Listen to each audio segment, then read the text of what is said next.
The following is a class on the Srimad Bhagavatam, first canto, second chapter, text number 6, given by His Divine Grace, A.C. Bhaktivedanta Swami Prabhupada, recorded on October 4th, 1975, on the island of Mauritius. Sabai pungsang paro dharma jatho bhakti radhokhaji ahituki apratihata jaya atma suprasidati. This is a verse from Srimad Bhagavatam, first canto, chapter 2, text number 6. There was a big meeting of great sages, saintly person, about 2,500 years ago at Naimisharanya. Naimisharanya, still, those who have gone to India, they know, near Lucknow, there is a place, it is called now railway station Nimsar. There is Naimisharanya. So, there in the meeting, the questions were put by the sages that to summarize the whole range of revealed scriptures.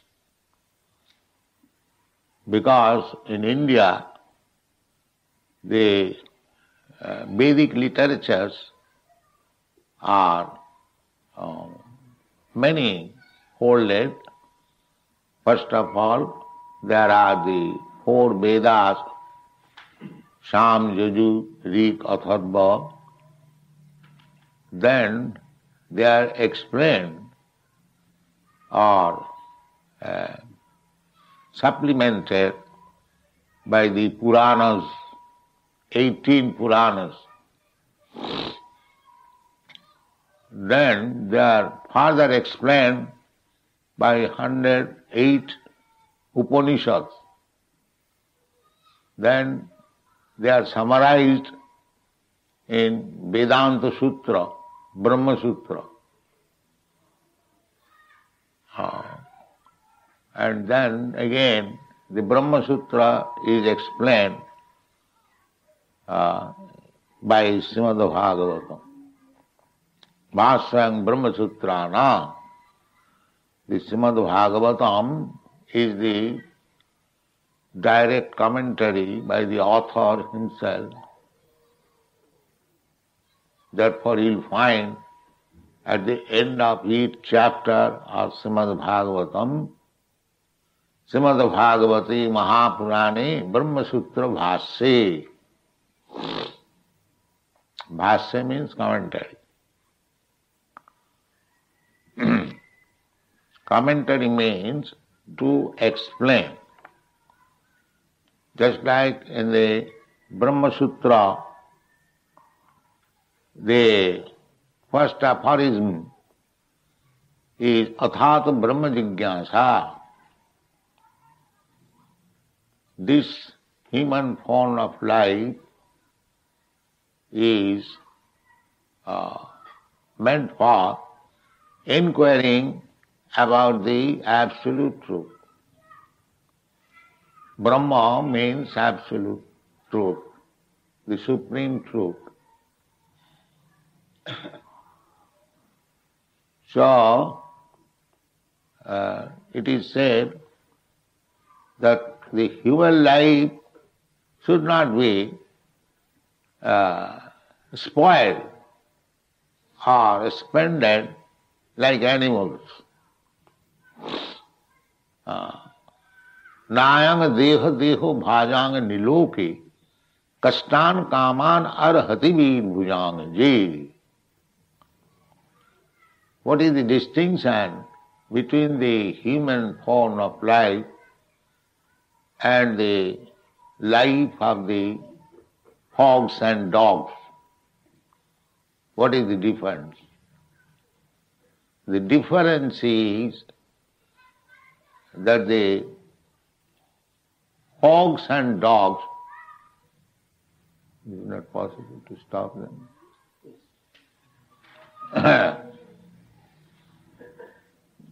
We'll find the hogs and dogs whole day they are searching after eatables where there is some food.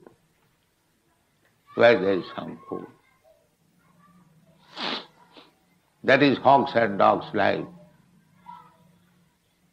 The condemned life, they cannot have any peaceful life.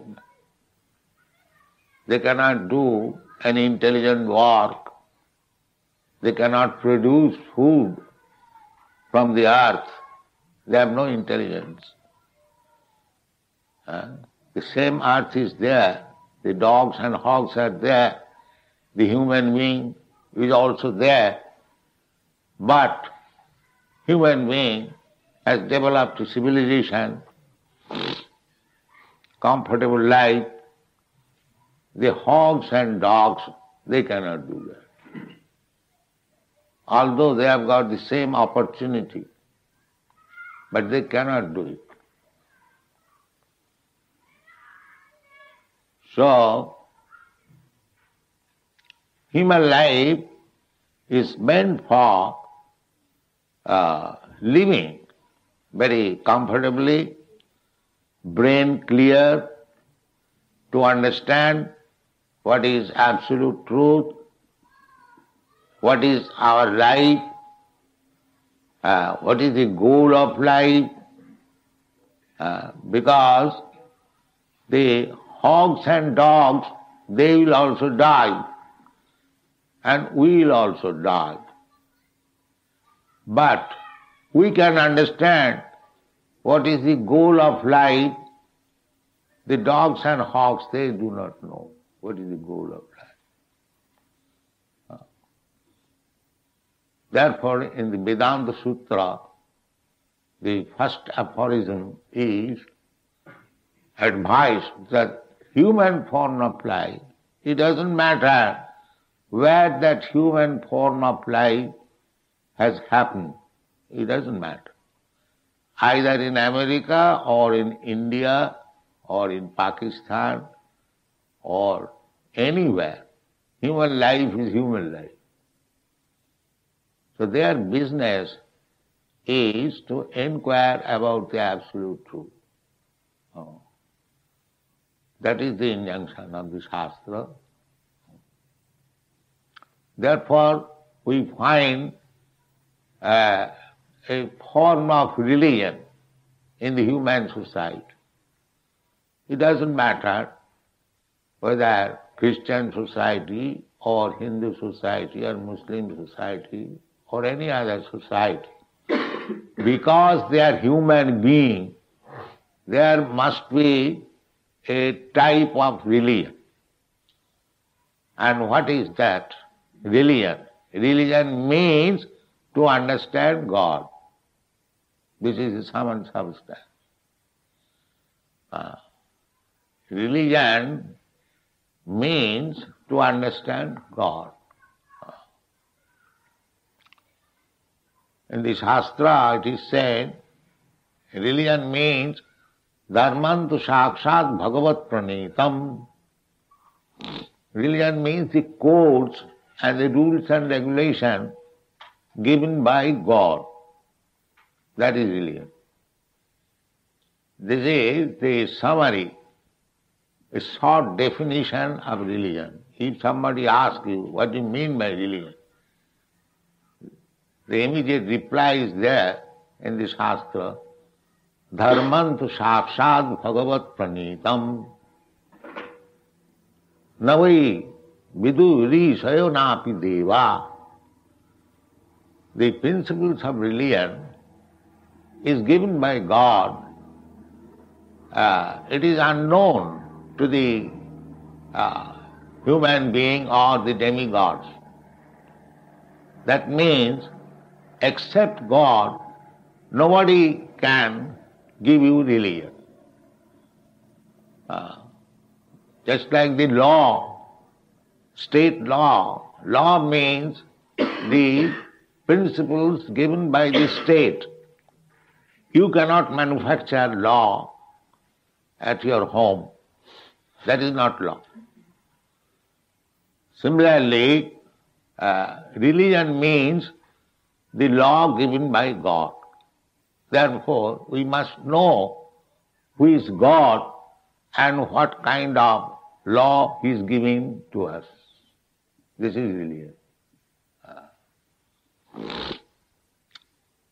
So, from Bhagavad Gita, we understand Krishna or God says, Jada jada hi dharmasya glani bhavati bharata tadatmanam srijami aham.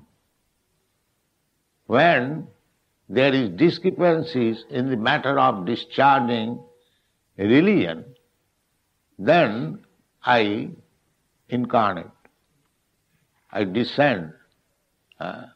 Why?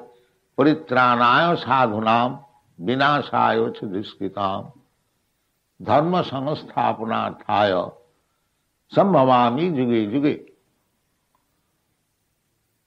So, religion is disturbed by duskritina, demons, and those who are saintly persons, they execute religion. So, paritranaya sadhuna. Sadhu means saintly person, devotee of God. They are sadhu.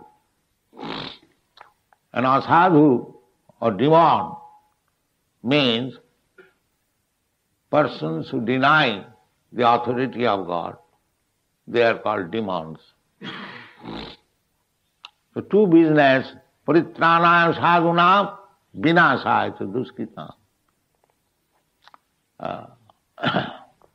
To curtail the activities of the demons and to give protection to the saintly person, I descend dharma samastha and to establish dharma, the principles of religion. These are the three business for which Krishna or God or God's representative or you say God's son, they come. This is going on. So, what is religion then? The religion is the obedience to God. Just like law means obedience to the state. And one who obeys the laws of the state is good citizen. Similarly, the laws given by God, one who obeys the law, he is religion. He is religious or saintly person. So, it doesn't matter what religion you are following. It doesn't matter. If you are actually obedient to the laws of God, then you are religious. It doesn't matter. So that is explained here. Savai pumsang paro dharma jato bhakti radhokhaje. Adhokhaje, beyond the sense perception, we have got different stages of knowledge. Direct perception, pratyakha, parakha, aparakha, adhokhaja, aprakita. These are 5 stages of knowledge. Direct perception, knowledge received from others, then realization, then anubhuti, understanding what is the position of God and his situation, that is called aprakita. Aprakita means not within this material world, but above that.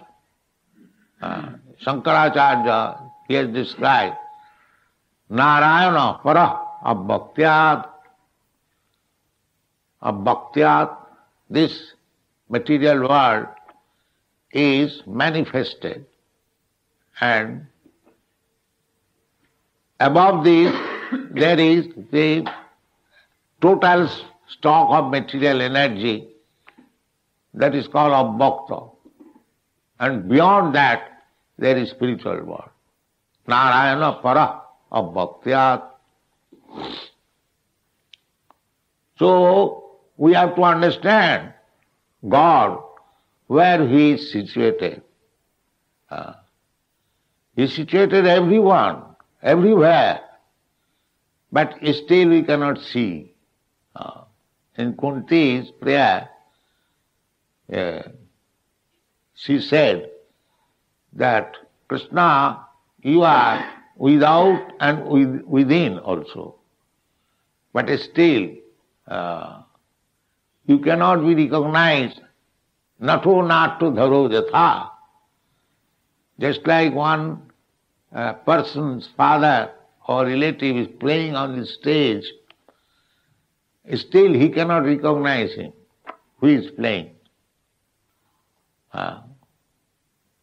So similarly, Krishna or God's position is adhokhaja. Adhokhaja, akhaja. Akhaja means direct perception.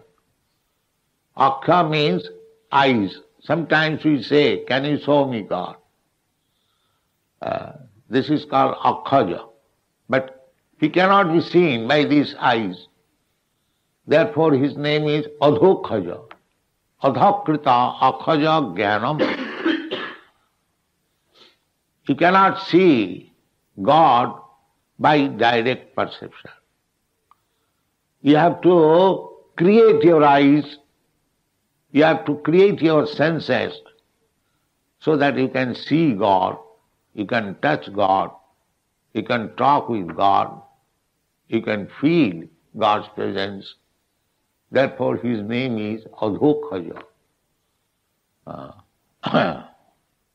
When sometimes God is described as impersonal, that does not mean that he has no personality. He has his personality, but he is not a person like us. He is not a person like us. That is called impersonal. Impersonal does not mean that he has no personality, but the experience of our personality, God is not like that. In the Vedas they are very nicely explained. Pashyati achakhu, God sees, but he has no eyes. Sunati akarna, he has no ears, but he can hear. If he cannot hear, then what is the use of our offering prayer? He hears, but he does not hear like us. We cannot hear in a distant place a few years. But God, he is in his kingdom. Still, if you offer prayer, he can hear. That is God. Sinoti akarna pashyati achakhu. He is seeing everything, every action of your activities. But that kind of eyes, seeing everything, not only of my activities, your activities, his activities, everyone's activities. We haven't got such eyes.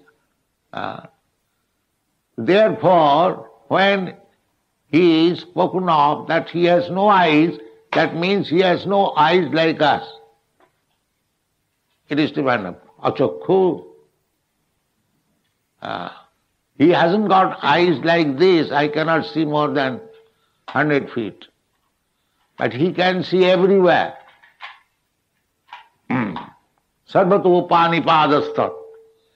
He has got his hands and legs everywhere. He has got his eyes everywhere. So therefore, he is described here, adhokhaja. Adhokhaja. Adhokhaja means beyond sense perception. And still, you have to become obedient. Therefore it is said, savai pumsang paro dharma. Paro dharma and apara dharma. There are two natures, para and apara. These things are very nicely explained in the Bhagavad Gita. This material energy, 5 elements, 8 elements. Even we cannot see 5 elements properly. 5 elements, bhumi, apa, anala, vayu, khang, mana, buddhi, ahankar. We can see earth, we can see water, bhumi, apa. We can see fire, anala. But we cannot see the air, but we can feel that air is blowing. That is also sense perception. We can see, we can perceive, we cannot see what is a sky, but we know here is sky, vacancy. Then we cannot see even mind. We cannot, I know that you have got mind, you know I have got my mind, but you cannot see where is my mind. I cannot see where is your mind. Bhumi rapo analo vayu khangamano buddhi vacha. Bhinna prakriti me astadha. These are different energies of God. And the whole material world is composed of these 5 gross elements and 3 subtle elements. This is called material world. And Krishna says further, aparayam. These material energies, they are inferior energy, apara. Beyond that, there is a superior energy. Aparayam itastu vidhi me prakritim para. My dear John, these gross and subtle material elements, they are inferior energy. Beyond that, there is another superior energy. What is that superior energy? Jiva bhuta mahabhayo jayedam dharjate jagat. That is that living being. We are all living beings. So we are superior energy.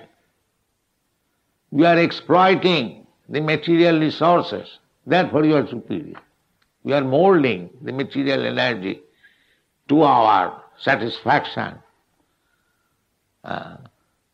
So we belong to the superior energy.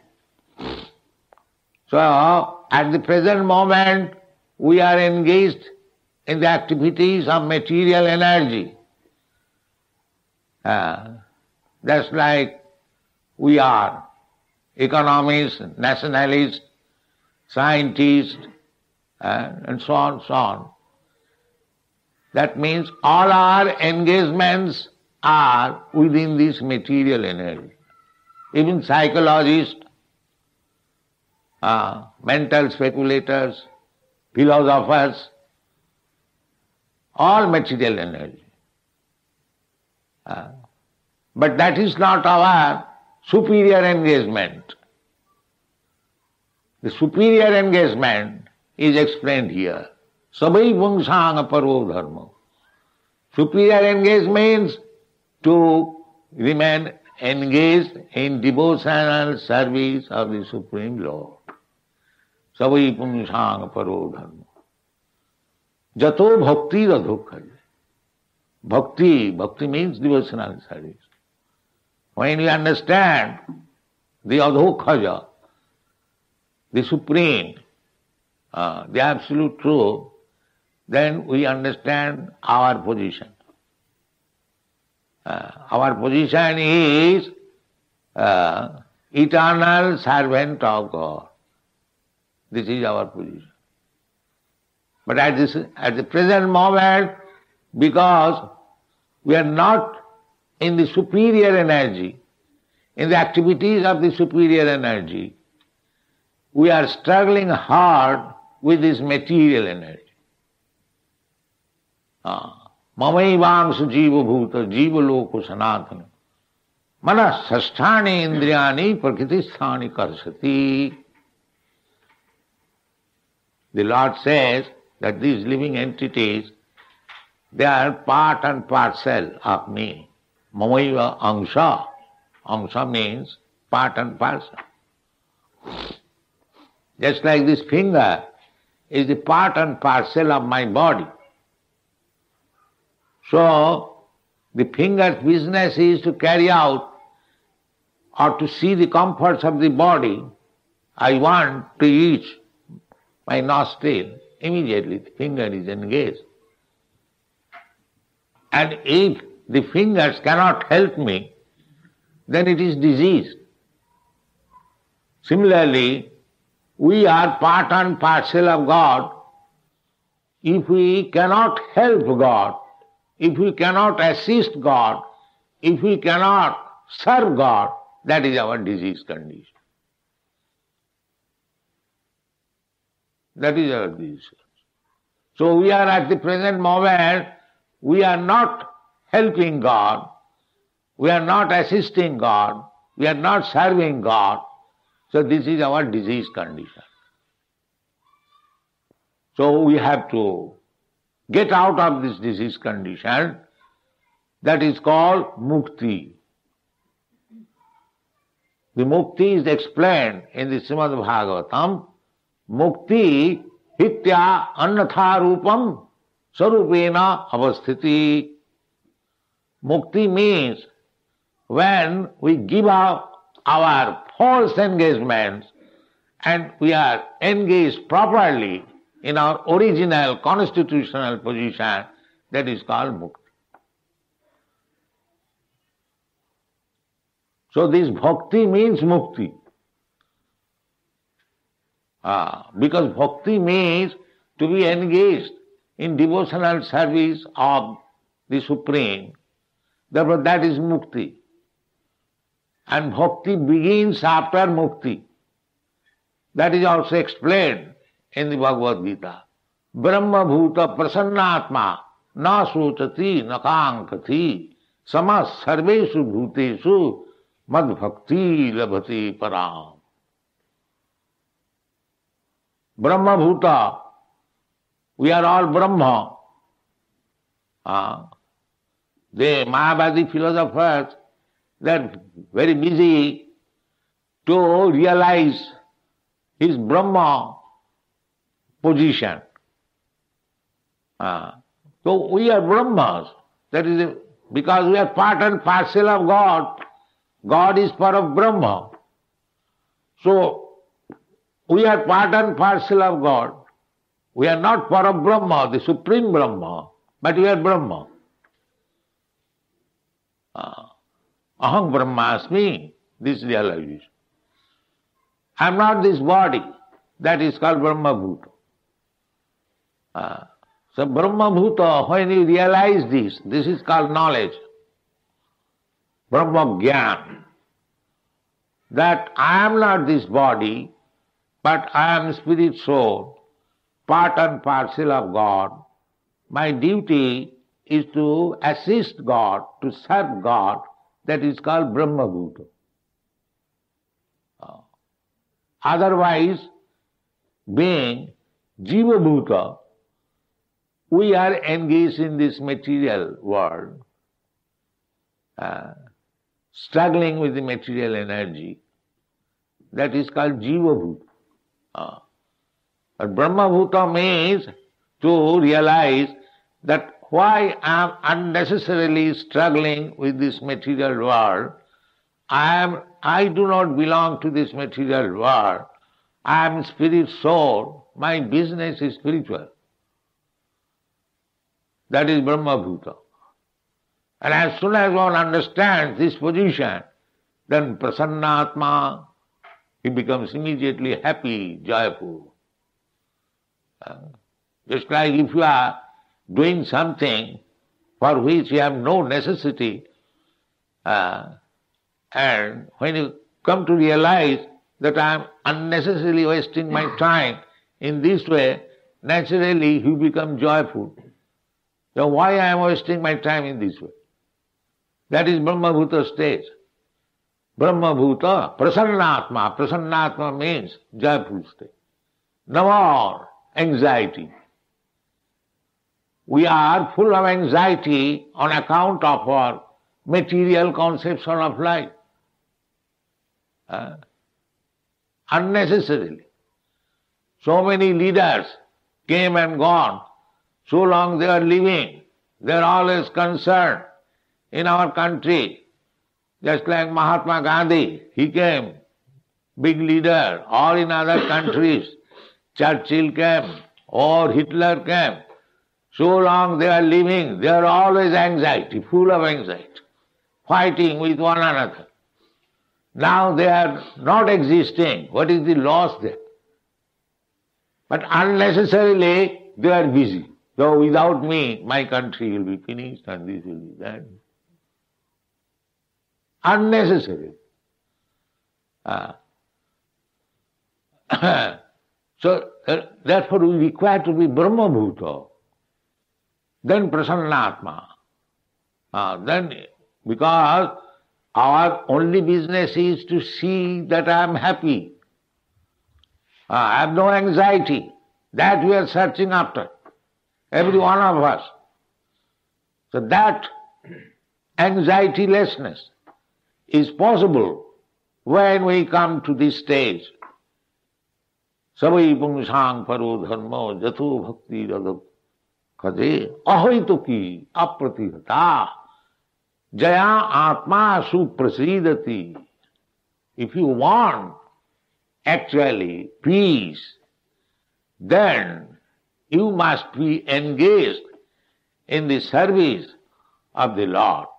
And before being engaged in the service of the Lord, you should be qualified Brahma Bhuta, Prasannatma. Brahma Bhuta, as soon as you become Brahma Bhuta, you are jolly. What is the symptom of jolliness? Na sochati, na kankati. Na sochati means does not lament.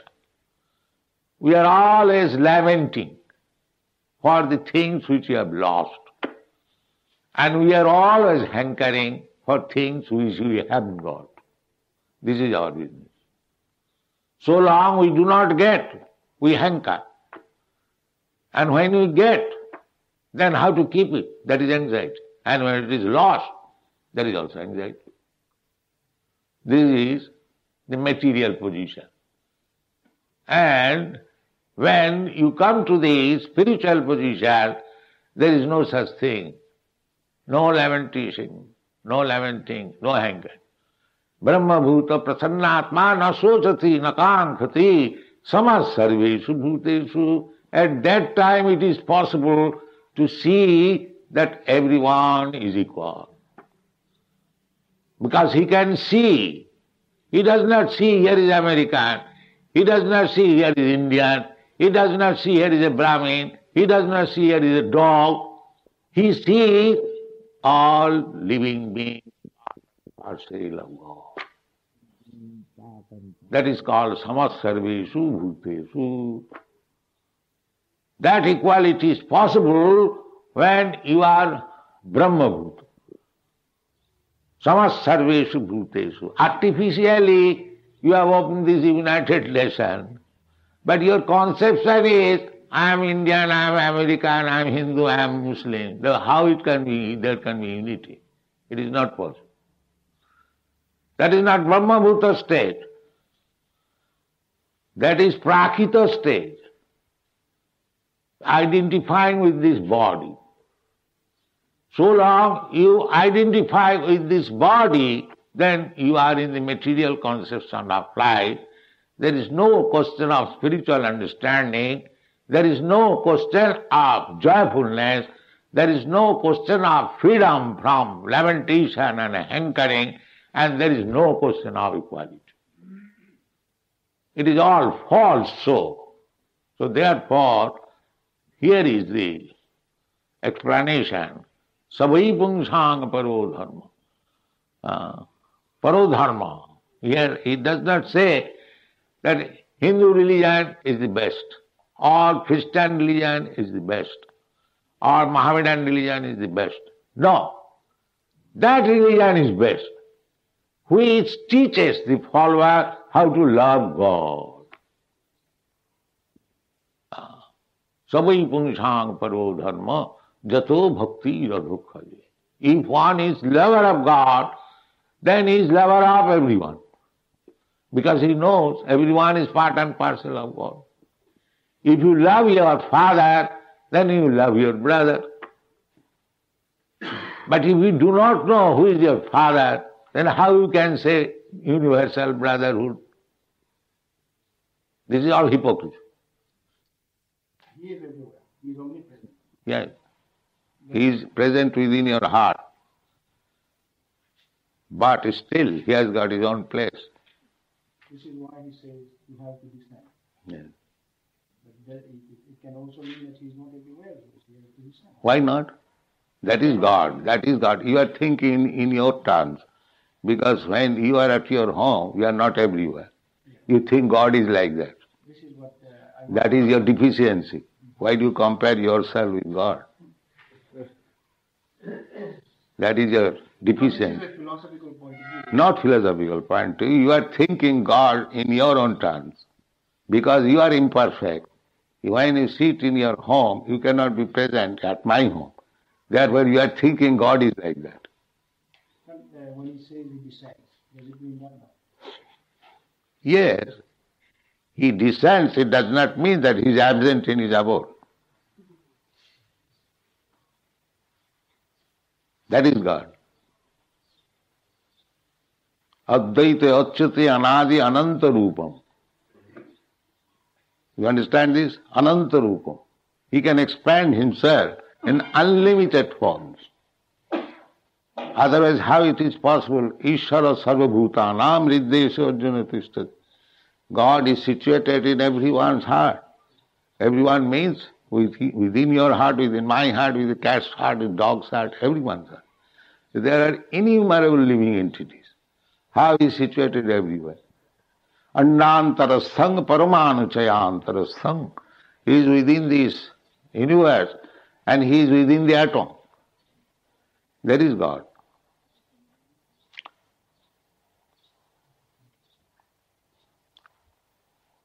Swamiji, Yes.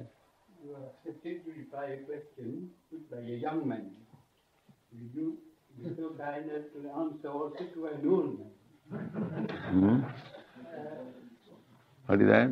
Among the group, by a well Says that understood, you- group excuse me. that you are that you have already accepted one question from a young man, Hmm. so now would you kindly accept a question from an old man? Oh yes.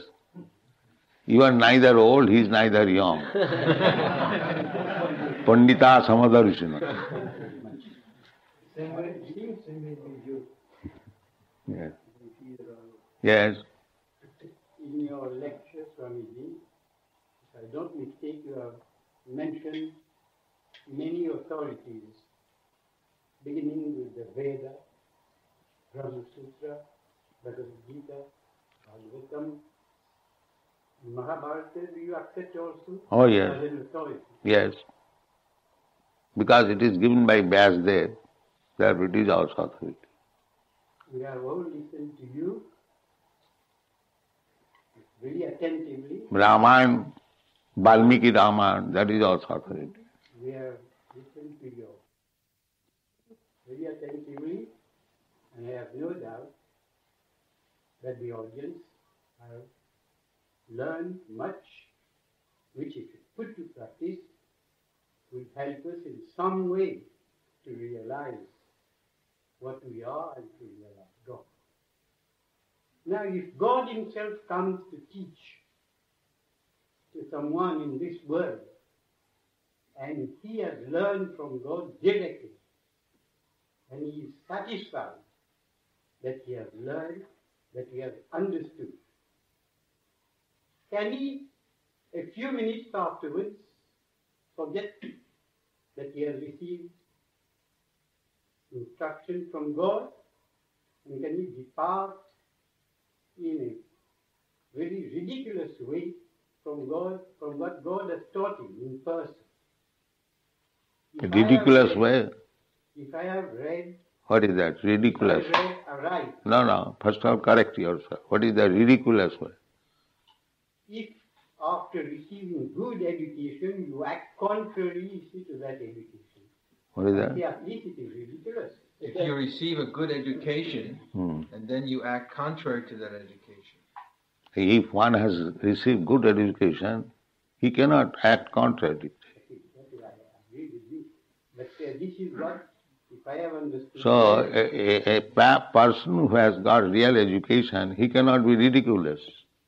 Well, let me... Why you are saying that? Explain my position. No. Don't say anything which is contradictory. Education does not mean ridiculous. No, education is not... That means he is not educated. I have not said that education is ridiculous. I say the one who has got good education from a teacher. So he cannot act ridiculously. If he acts ridiculously, then he has not good education. So if I have well understood... You have not well understood. You say a person who has got education, still he acts ridiculously. That means he has no knowledge what is education. I cannot explain myself well, but if you wish to be...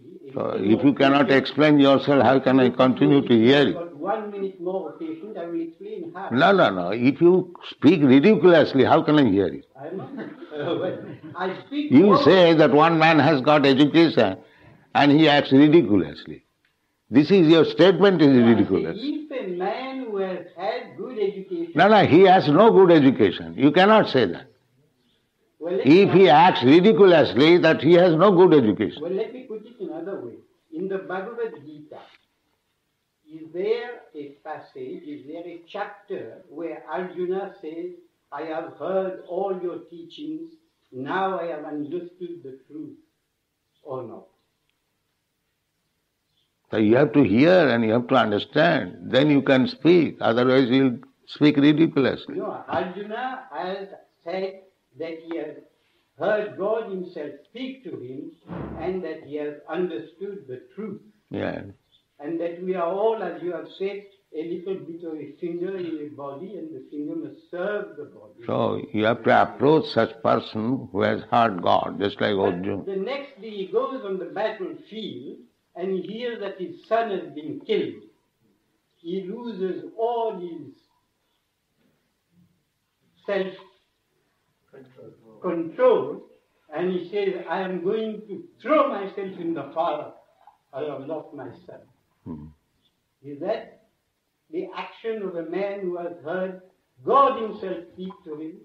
This is what I want to ask. Yeah. He mean to say Arjuna? What is your statement? You mean to say Arjuna? Yes. So Arjuna, he, of course, sentiment, just like theoretically we understand, na hannate hannamane sarire.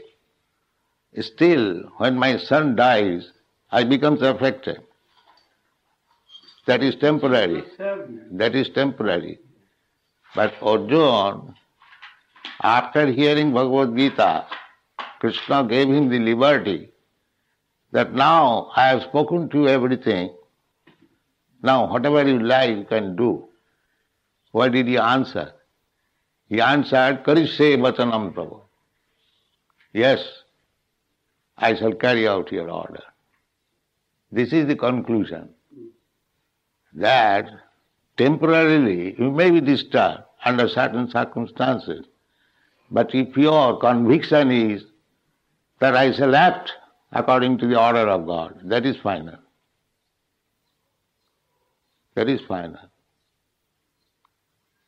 He did not act against the will of the Lord. That is his victory. Temporarily, he might have been disturbed when his son was killed. That is a different thing. Everyone becomes. But that does not mean he stopped war. That is wanted. What was the final conclusion? He did not leave the war field because his son Abhimanyu was killed. Therefore he left, no, I don't want to fight. No, he did not do that. He was affected for the time being, that is natural. But finally he concluded and he said, yes, karishe vachanam tava, nashto mehin moha sitil labdhya. My illusion is now over, I shall fight. That is the right conclusion. Thank you. Amiji, may I ask a question? And what my friend has just said about the teaching of the battlefield with Krishna, or the verse about his Yada yada hi dharmasya glanir bhavati bharat. It's an oft repeated phrase or shloka which has gone deep into the subconscious mind of especially the Hindu people, have taken it probably because of the wrong interpretation, that why should we go and tie ourselves or make effort if we are in trouble? Let us wait for the God to come down to the earth and He'll help us and do what we need, or defend us, or establish. That is your instruction. That is not God's instruction. But it has been. No. According to my God says that here is injustice, so you should fight. God says that. God never says that I am God, Krishna, I am your friend, you sit down idly and I shall do everything. He never said that. He said that you must fight. That is our duty. Not that God has given us hands and legs and we sit down idly and let God do it. This is not devotion. Then you agree with me that this oft-repeated shloka has created a state of fatalism among the Hindu community. What is that? Fatalism. This verse created fatalism, a sense of hopelessness. Hopelessness? Pessimism, fatalism. It has been interpreted that this verse means that God will come, and therefore we don't have to do God is always present. You carry out the order of God. God is always present. You carry out the order of the God. The verse is clear. Yes. So that is being done every moment. Every moment we are forgetting our dharma.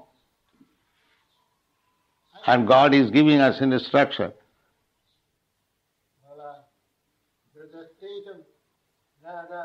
The state of fatalism which is prevalent in India and everywhere among. It is not spoken to India, it is spoken to everyone. But these are the things. India, why do you bring India? God is not made for India. But I'm not telling India, but I know India. So why you say it's India? I have seen India, I know India. Now why you bring India at all? God is not meant for India. Hinduism, let us say. Now God is not meant for Hindu. No, I'm not talking about I'm talking about shloka. That this That God says, Jada Jada hi dharmasya glani bhai, doesn't say Jada Jada hi Hindu dharmasya glani. Why do you speak nonsense? He never said. Why do you speak like that? Yeah. That is your creation. That is your creation, mental speculation. He never says, Jada Jada hi Hindu dharmasya glani bhai. He never says. Why do you speak all this? Anyway, it has created a state of fatalism. Yada yada hi dharmasya glani. Yes. When there is unrighteousness, Yes. I come in this world Yes. to reinstate righteousness. Yes, that is As it. he has not come now, there is no unrighteousness in this world. He has come, but he has no eyes to see. He requires the eyes to see.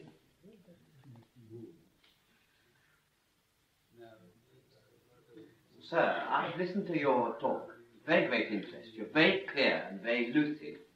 But you're also very dogmatic, I feel. Is there any area of doubt in your own philosophy, or are you quite certain in every field? What is that dogmatic? Dogmatic, you are very...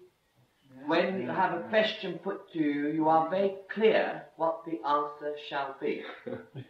Very clear indeed. Have you any doubts yourself that have not appeared to us this afternoon? So you answer. You are American? Huh? I'm Scottish. Scottish. In Scotland you have got also, Edinburgh you have got a temple. But you are very, you seem very, your philosophy seems very clear cut. Thank you very much. Are you well satisfied with that there is no area of doubt? And therefore, it is appealing more to the Western countries. Yeah. Mostly, it is very acceptable in the Western countries. Thank you.